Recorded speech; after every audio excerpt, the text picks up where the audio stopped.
Hey guys, welcome back to my channel. Today I'm here with an actual speed build, like I'm actually building a house. It's really been some time since that last happened on this channel. But yeah, we're building a little house in Windenburg. We are on the Crumbling Isle on a lot called Mid-Nowhere, which is a 20 by 20 lot. We're actually building sort of a little forest cabin. And this was originally supposed to be a winter build, so I really imagined this covered in snow, in between the trees of the forest, like a very secluded, wintry, snowy cabin, however you want to call that. And I also had this idea of it being sort of a romantic retreat, like sort of a getaway where you could maybe bring your loved one, or obviously your Sims could bring their loved ones for a weekend away from the city. So something like that. But both of these ideas were something that I ended up moving away during the process of building this. So first of all, I started building this at the end of December, so in the middle of winter, and I was very much in the mood for building something covered in snow. And I really, as I said, wanted this to be a winter build. But then it took me so long to finish this, as it usually happens with my builds apparently. And I had to take a lot of breaks because of real life stuff going on, and then I didn't really feel inspired to continue building. And then it was suddenly March, and where I live, spring is definitely approaching fast, and we've had some really warm days already, and all the flowers are starting to bloom, and I was just not in the winter mood anymore. And in the northern hemisphere, winter is almost over. In the southern hemisphere, it's not really here yet. So I felt that I was just a little bit too late, or too early, as you will, to make this a winter build. So I decided not to do this and just leave it as a summer build.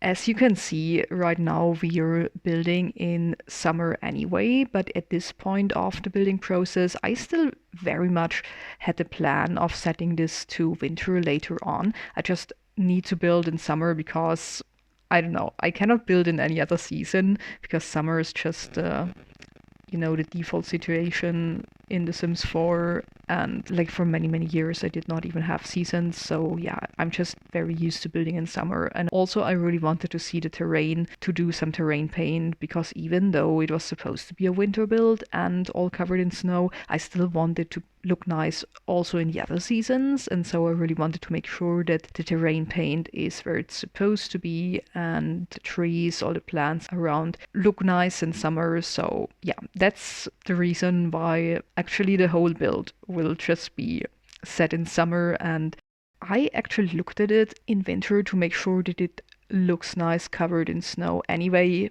because this was like the original idea for this build, and it does look quite nice, I think. So maybe at the end I will include a screenshot of how it looks covered in snow. But yeah, I did not really go back to this idea of making this winter themed. The other thing was the romantic getaway idea, and yeah, this was also something that I didn't end up really sticking to. I will talk about this a little bit later when we get to the interior or to the outside decoration of this build, because this is when it started to get a little bit weird. But yeah, I don't really know what got me to this idea, but I remember that many, many years ago, I built another very romantic build on this very lot. So I think it was like a Valentine's Day cottage. And with this one, I went all out with the romantic atmosphere. Like it had sort of a water cascade and lavender all around. And then inside of the build, I even adjusted the lighting to, yeah, really go strong with the romantic vibes. And there were a lot of, I think there were roses in the interior. And yeah, it was very romantic, almost kind of steamy. But yeah, maybe it was because of this that this idea was born. And yeah, I just thought that it would maybe be like a nice holiday rental that your Sims could come to with their day, just to spend a nice weekend away from the hustle of the urban life and in nature, in this super romantic setting, because you have like the sea directly in front of you and then you have the forest all around you. Like this could be so nice, I thought. And then I just I kind of very much abandoned this. Like, obviously, your sim can still bring their special someone here for a weekend, but they might actually end up breaking up with them afterwards. I don't know. But as I said, we get back to this when we are doing the interior. Now, in the end, this whole cabin turned more into some sort of a former hunting cabin or a hunting lodge, however you call this in English. And especially the interior is really a bit messy and with many objects, hinting to the fact that this used to be a hunter's and a fisher's cabin, but also lots of random stuff that just was brought here over the years. So I thought that maybe it's still used as a weekend house for someone who needs to recharge and disconnect and enjoy nature. So basically, all of the stuff that I said before about the romantic retreat idea, just that it's more fit for someone who wants to be alone. I don't know. But yeah, it turned out way less romantic than originally planned, as I said. And yeah, some might even consider it creepy. I don't know.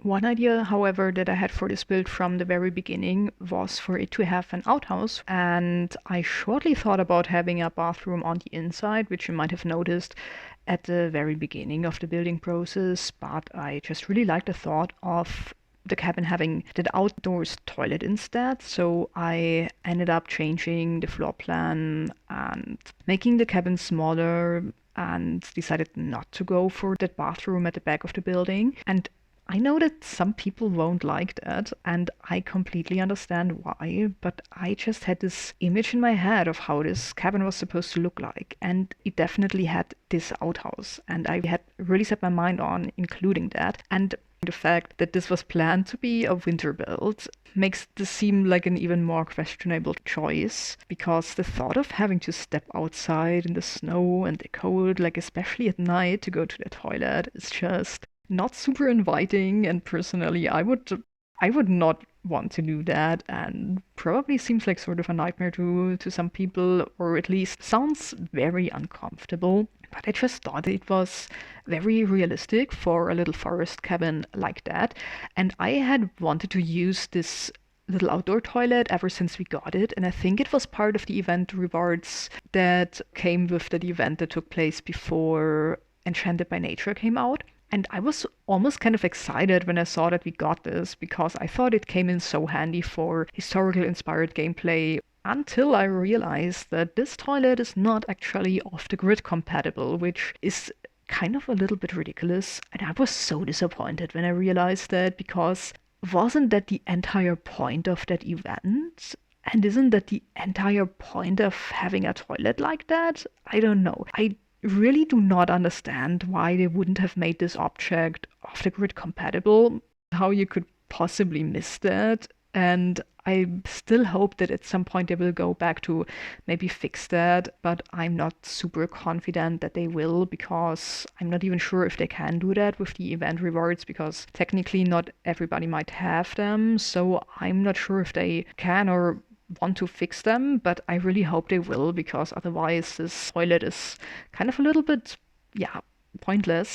I still wanted to have it in this build for the looks and for, realism purposes, but because of that, the entire build is actually not off the grid, although I really would have loved for it to be that. But yeah, because of the toilet, it just didn't really matter. So also for the lighting on the inside, I didn't really check if it was off-the-grid compatible, because it wouldn't have really made a difference. But I think it wouldn't be too hard to make it that if you want to. So if you want to swap out the toilet and some of the lighting inside, you can still have the off-the-grid experience without having to play pretend. But yeah, it's not off-the-grid compatible as for now.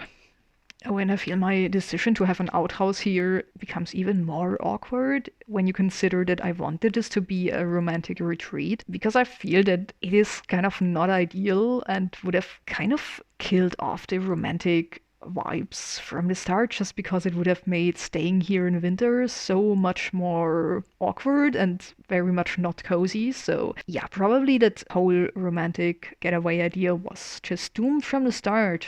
I don't know. But yeah, I guess it just is what it is.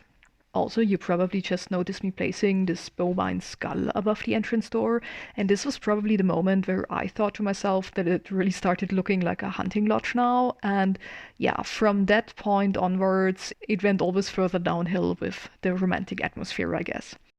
We're almost at the interior now, I think, but I still wanted to talk a little bit about the landscaping. I really wanted this to look like a cabin in the middle of the forest, or at least surrounded by like a half circle of a thick group of trees. And it was a little bit difficult to make this fit in with the surrounding because the forest on the Crumbling Isle isn't actually that thick, and I was really giving my best to still have this look of a thicket surrounding this cabin while still not looking completely out of place here on this island. And yeah, I think I succeeded somewhat, but I'm not entirely sure. I used, of course, a lot of live edit objects from GetTogether, as Windenburg is the world that we are building in here. So I was really trying to use a lot of the bushes and trees that can also be found on the island. But then I also used some conifers from, I think, Werewolves and CottageLiving, because I really wanted to have some dark trees surrounding this little hut, just because I wanted it to be a little bit gloomy, I guess. And yeah, I kind of really like the result, but as I said before, it doesn't fit perfectly on this island, but I still try my best to not make it look completely out of place. I know I said this before in some other video, but I just feel that so many of the Sims 4 worlds just feel way too empty and too spacious, but not in a positive way. I feel for some of the worlds this does absolutely make sense, but especially in Windenburg, in the foresty areas, there's not enough forest, and the town just is way too empty.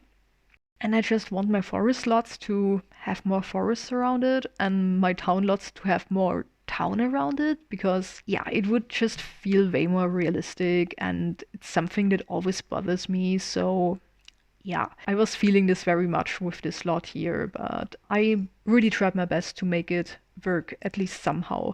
Also, I did not record the entire landscaping process because yeah, I had a revelation which, I don't know, feels like it shouldn't have been a revelation because it's just super obvious. But I realized I do not have to record the entirety of the landscaping process. Like, I do not have to make my own life harder than it has to be. And I know that when I'm editing my videos, I have to take out a lot of the landscaping process just because my videos do not have to be even longer than they are.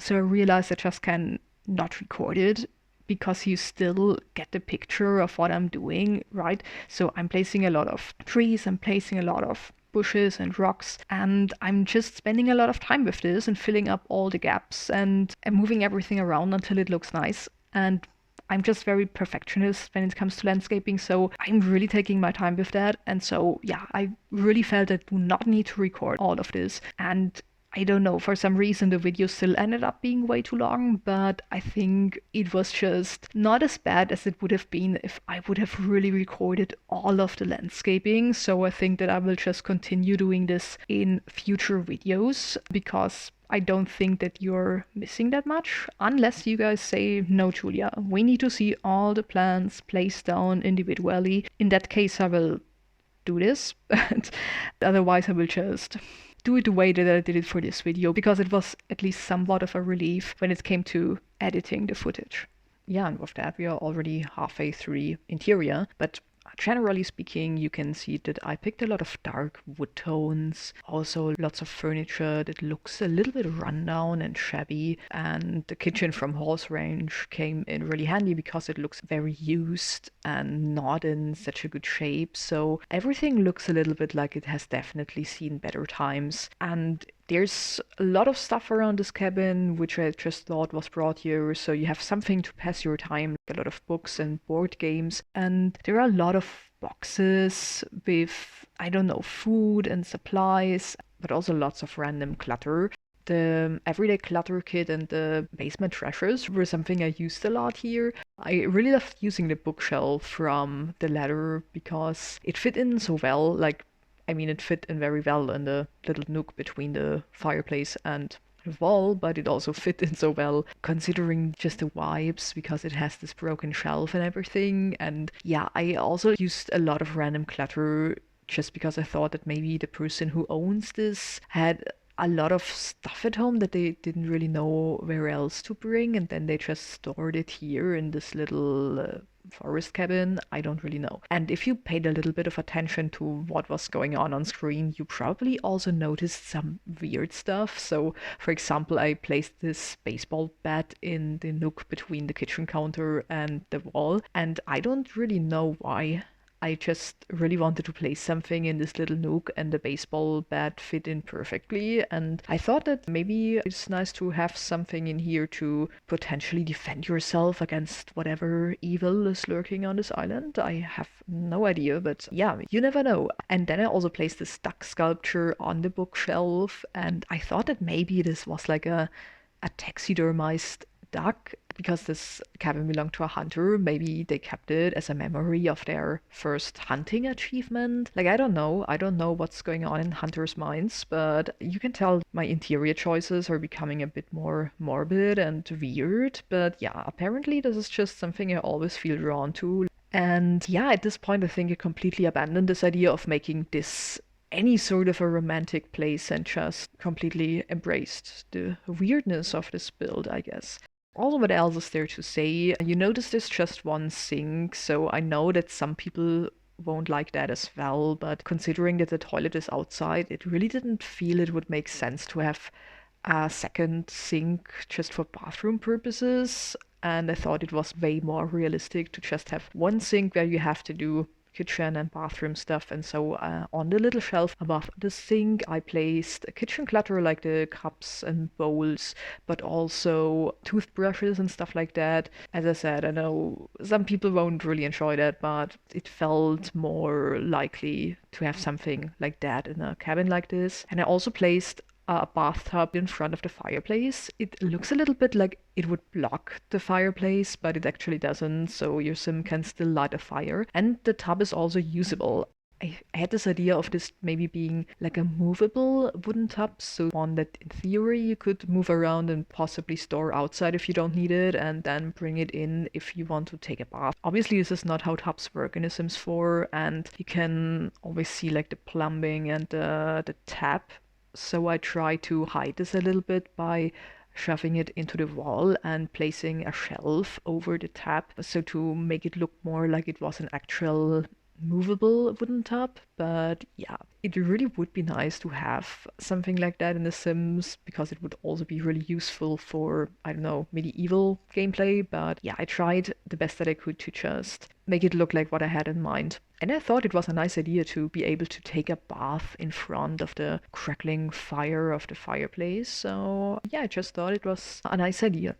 Also, I am aware that the mirror is glitching into the column, and I also was aware when I was building it. I wanted to fix it later with the tool mod, and I just couldn't do that right then because I did not have a sim on the lot at this point, and I only use tool mod in live mode, so I couldn't do that right in this moment. And I also will have to change the entire half wall situation here later on when I'm playtesting. I will explain later why that was, but playtesting this build was a frustrating experience to say the least. But yeah, as I said, I'll get back to this later. Oh, and you probably noticed on the outside that this little cabin has two chimneys, which I realize seems a little bit exaggerated for a tiny cabin like that, but I really wanted there to be one both for the fireplace and for the stove, because the stove looks like it would run on timber, so it felt like it also should have a little chimney. And we do not have such a great variety of chimneys in game, and I also didn't want to use all the packs, but I would have loved for the stove to have like a tiny chimney, which maybe comes out from the side of the build, so from the wall, you know, like a tiny L-shaped metal chimney, which I'm not even sure if you would call this a chimney in English, but yeah, maybe you know what I mean. It would be great if we had something like that, because the one that I picked, even though I sized it down, it's still a little bit too big for what I had in mind. But yeah, I just wanted to have it there for realism purposes. somehow I also kept thinking about who this cabin belongs to or could have belonged to or who is still coming here. And I thought that maybe it has something to do with the Villareals because I mean, they have their house on this island, and obviously they seem to be really, really rich and probably own a lot of land. And so maybe this cabin belongs to their grounds. And maybe someone in their family was a passionate hunter and used to come here. So, yeah, I cannot keep myself from coming up with useless lore for my builds, apparently. But maybe Jacques' children use this as a hangout place. Not Luna. I can definitely not see Luna coming to this cabin, but maybe Hugo comes here with his friends if he needs to hang out somewhere away from his family, because I suppose they can be super annoying and exhausting. So maybe he sometimes comes here to hang out and play board games. And I think he also wants to become a chef, so maybe he comes here to practice cooking away from his family where nobody can make fun of him because of that, which would also explain the fairly well equipped kitchen in this cabin. And I don't know. I'm just very intrigued by the Villareal family and their lore. Also, I will be completely honest, because this voiceover apparently hasn't been weird enough already, but I might have sort of a soft spot for Jacques Villareal. Which I know I shouldn't. But you know, when you do townie makeovers, there are these townies that you always end up giving a glow up. And apart from Floodstraw, this definitely is Jacques Villareal for me. Like, I tend to always make him younger because Sims 4 has done elders really dirty, and I feel that he should be a man who has aged most gracefully, you know. And I don't know, maybe it's because I spent too much time on Tumblr and I definitely saw some Jacques makeovers there that had me looking at them respectfully. But he's just such an interesting character. And I really want to know what has been going on in his past. I need to know what has happened to his wife. Like, let me in. I want to know more about him. He's just definitely the most problematic guy in the Sims 4 universe, but somehow he's so interesting. He's like the Black Widower. I don't know. And I also recently realized when looking at their house that it's called the von Windenburg estate, which kind of implies that they were like important nobility or at least someone in their family. And maybe this was his wife. Like, did he marry the last heir of the von Windenburg dynasty and just married her for the title? And then what happened to her? Like, was she abducted by aliens? Did he bury her under this cabin? I need to know. This voiceover is becoming weird by the minute, so I really need to stop talking about this. But maybe I should do some gameplay revolving around the Villareal family. I don't know. Let me know. Anyway, we are on the outside again, and I just wanted to change the decoration of the exterior a little bit. And I was going through live added objects to find what I could use to decorate, and I found this sickle that I think comes with HorseRanch, and I thought, why not add it to this barrel at the side of the house, just to give this place even more serial killer energy. But I just thought, why not? I would have preferred to have an axe, actually, because, you know, you have all the timber there, and someone must have chopped all that wood. And I would love if we had an axe somewhere in live added objects. I know probably wouldn't be a good idea and people would do terrible things with that, but I don't know. I feel wood chopping should be an activity in The Sims 4. It should have come with outdoor retreat or I don't know, with adventure weights or something. But yeah, because we do not have an axe, I just went with the sickle instead. Because why not? And then we actually already get to the playtesting section of this build. And as I mentioned before, playtesting this build was not fun. And one would think that after so many years of building, I should know what works and what not. But for this build, what I thought would cause problems was the little bench at the end of the bed, because I thought it might just end up blocking my Sim's path. But it actually did not. So my Sim was able to get to the left side of the bed. But for some reason, he was not able to get to the right one. And it took me so long to figure out why that was. At first I thought it was because of the columns, because they do sometimes block your Sim's path, so I swapped out the columns for some live added objects, so from some wooden pieces from SnowyEscape, and it still wouldn't work. And at the end of the day it turned out it was because of the half walls, because for some reasons the routing with half walls works differently than it does for full walls. So as soon as I swapped out the half walls for full walls, my playtesting sim could would go to the right side of the bed. However, I was just so annoyed by this because I really wanted this area to be open. So I used windows and sized them down with Toolmod just so it looked like these were half open walls, if that makes sense. And it worked, but I had left the one column at the wall unchanged. And when I was in live mode and went closer, you know that the columns disappear. And then there was basically a hole in the wall where you could look outside. So I had to swap out this column as well. And then it was glitching with the curtains. So I had to readjust that as well. And it took me such a long time and it was so incredibly annoying. And I was kind of sad because with the half walls, the columns, I found it looked good at the beginning, but I just couldn't make it work that way. So I had to exchange it. And then I playtested the kitchen, and the herbs from LaundryDay that I had placed over the counter were preventing my sim from using that counter, which I don't understand why, because it's hanging on the walls and it has no business preventing my sim from interacting with that counter. But apparently this is just how the game works. So I had to delete the herbs, which I hated because I really liked how they looked above the counter, but I couldn't find a solution. I had tried to raise them up from the basement, but then the lighting on them was really weird and they were all grayed out, so they looked very ugly, and so I had to delete them completely. And then I just placed the knives above the counter because they did not prevent my sim from cooking, and I placed a range hood above the stove, and now everything really should be functional. But oh my gosh, was it a long way to get there. And that being said, we are really close to the end of this video. You can find all the details about this build in the description down below, and you can also download it from the Sims 4 gallery as always. Thank you so very much for watching. I hope you enjoyed it, and if you did, please consider leaving a thumbs up and maybe even subscribing. It would be so much appreciated and really help me out. I hope to be back rather soon with a new video, and in the meantime, have a great week and stay safe. Bye!